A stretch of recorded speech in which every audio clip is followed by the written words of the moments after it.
Hello, on behalf of Demel Twee Family Services Europe, I would like to welcome you to this effective job search career workshop. My name is Caroline Couture, and I'm the Employment Education and Training Coordinator for MFS Europe. An effective job search method includes 5 steps.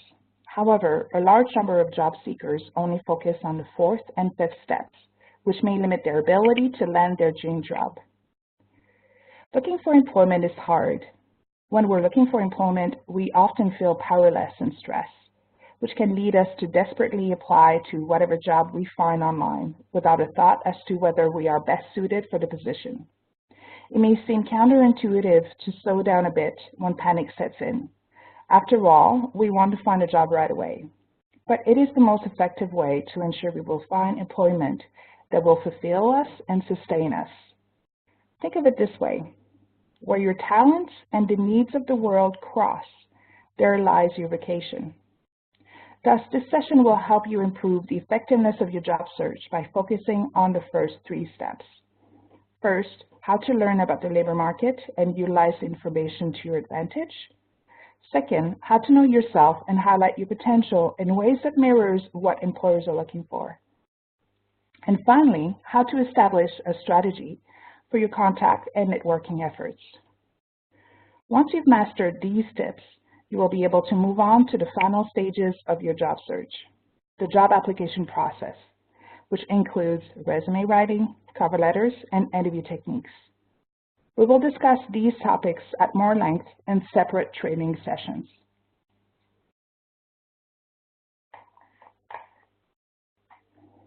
The topics we will cover today are as follows. How to know the job market by doing some research, how to know ourselves by doing some self-reflection, self-orientation, self-management, and self-marketing, and how to find the best fit by developing a networking strategy.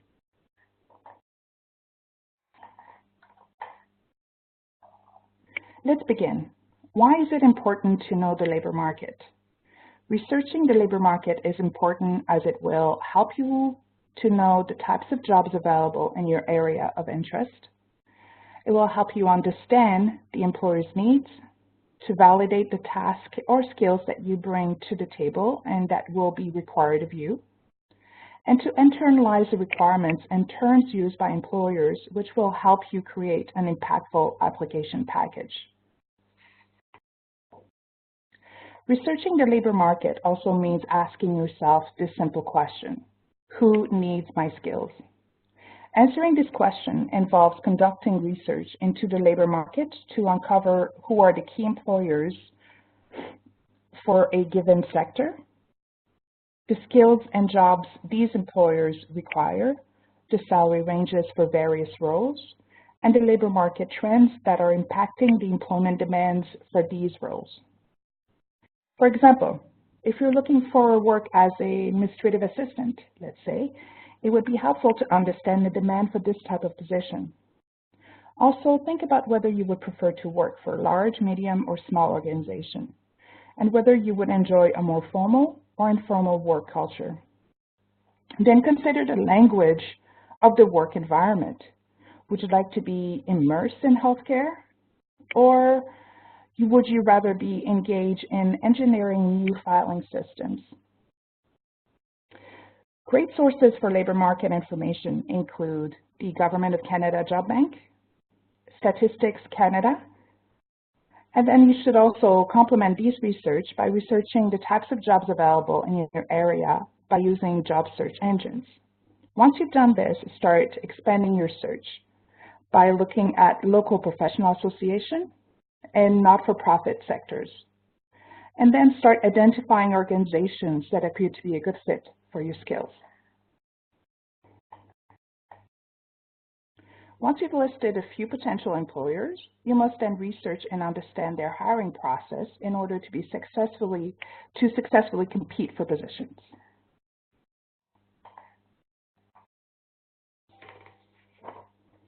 Employers have access to numerous recruitment practices in order to find the perfect candidate for a position. For a lot of employers, the job poster is not their preferred mode of recruitment. Running a full recruitment campaign can be lengthy and costly. So for some businesses, it is easier to start with current employees. So the first place managers will look to fill a placement is internally. Can a current employee step up to the plate? Secondly, they may turn to their professional network to headhunt someone that has impressed them. Then they may contact their HR team to see if candidates that have applied to other positions could be suitable for this position. And lastly, they may turn to the job poster.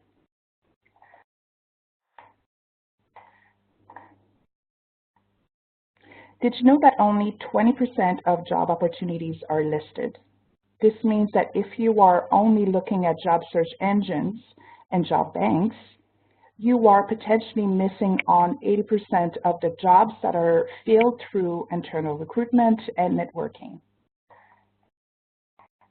Let's start looking at the tip of the iceberg, identifying job leads for the above water job market, which is the 20% of available positions.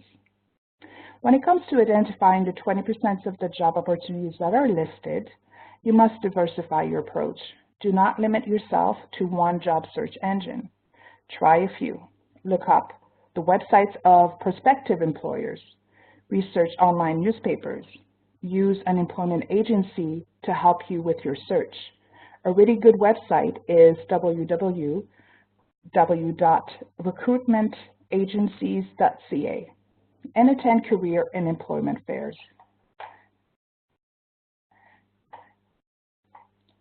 Here are some jobs engine and website that you should consider visiting regularly. First, the national job site.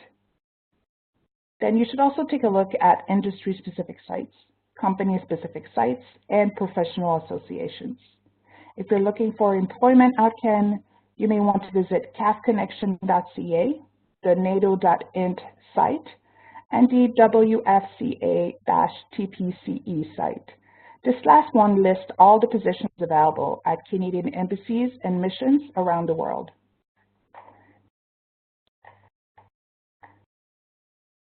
And when it comes to job search engines and websites, here are a few popular sites: Career Builder, Glassdoor, Monster, and Indeed. They've all been listed as top job search engines in Canada. However, as previously mentioned, your strategy for finding a job should go beyond looking for job posters and websites.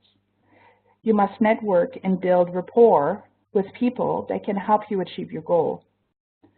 So what should you do to access these opportunities? You need to contact companies that are of interest to you, set up informational interview with them, and start developing a connection with them, a rapport. You need to network and discuss your job search with everyone you know, because you never know where a tip will come from and where it may lead. Now let's move on to step 2, highlighting your potential. Highlighting your potential happens through 4 steps. The first one is self-reflection. Who am I? This involves taking stock of the professional qualifications and skills you have already gained, but also determining your own desires, interests, and preferences. What are my strengths and weaknesses? What did my previous career path look like? Second, you need to look at where you want to go through self-orientation. In this phase, you consider your options and formulate a goal to pursue. What are my goals? In which direction do I want to develop? Am I aiming for a certain title or status? Third, self-management. What should I do? Do I need to increase my skill set in a certain area, such as attending a course to improve your language skills? Is it important that your goals are specific and achievable? Yes. Where do I have to improve my competencies? Which education training courses are necessary? Which specific steps do I have to take? How much time and resources can I invest? These are all important questions that will gear and help you towards your career goals. Lastly, self-marketing. How do I present my strengths? Am I presenting as a confident individual? How can I best market my skills? Finally, you continue this process of self-reflection by focusing on the connecting factors between your strengths and the positions that you're interested in. This can be achieved by focusing on your education, your accumulated experience, the knowledge you've acquired, your specific personality traits, and the special factor that makes you the ideal candidate for the position.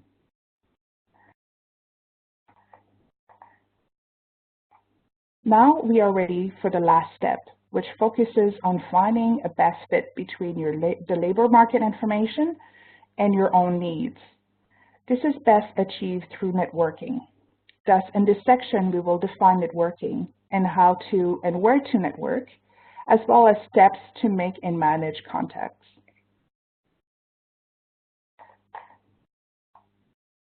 What is networking? Networking is the act of interacting with others in order to exchange information and to develop professional and or social contacts. No matter what field you work in, whether you're a student, freelancer, or a full-time employee, knowing how to network effectively can open doors for you.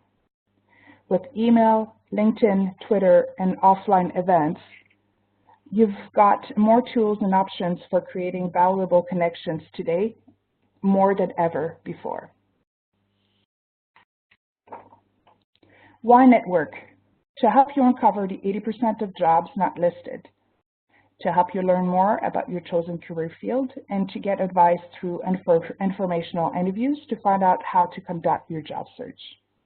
Networking, including informational interviews, is the job searcher's market research. It helps you gather information about different jobs, companies, and industries. This information will help you develop a more effective job search and find leads to new positions. A key aspect of networking is asking every contact for assistance and providing leads to new contacts. The idea is to increase the number of people you know who might be able to help you get the job you want, thus increasing your web of influence. But there are rules to networking.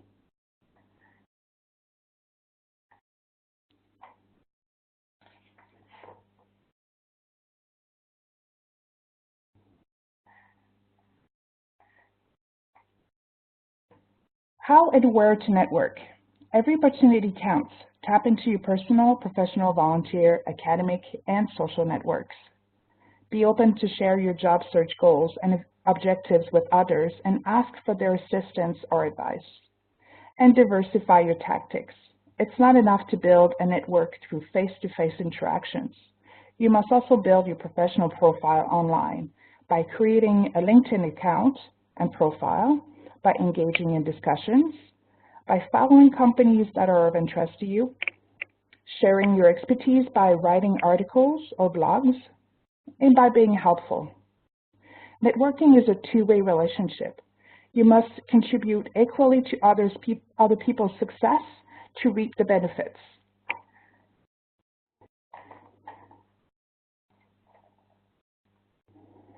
Breaking the ice in order to build a connection can be nerve-wracking. So to help you get comfortable with the idea of connecting with others, here are a few suggestions for questions to ask potential employers. Start easy. Build a rapport. Begin by asking them to talk about what you do. Follow up with a search of information and possibilities by asking what skills and profile of workers they're looking for, and if they have any specific needs that needs to be filled. Then move on to action by sharing your skills and interest and asking how you can apply to these opportunities, or to simply ask for the name of someone who could help you move in the right direction.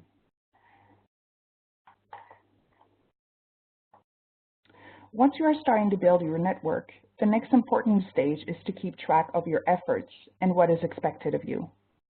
To do so, you could use a table like this one, or any other methods that will help you keep track of who's who in your network and who can help you move closer to your goals.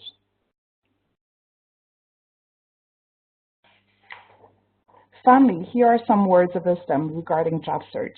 Looking for employment is hard and stressful. Being organized, self-motivated, and assertive will help you deal with the challenges you will face. But remember, it only takes one yes to turn your dreams into reality. So persevere and diversify your approach. Thank you for your time and attention. If you need any assistance with your job search, or if you have any questions regarding the information covered in today's session, please do not hesitate to contact me. Have a great day.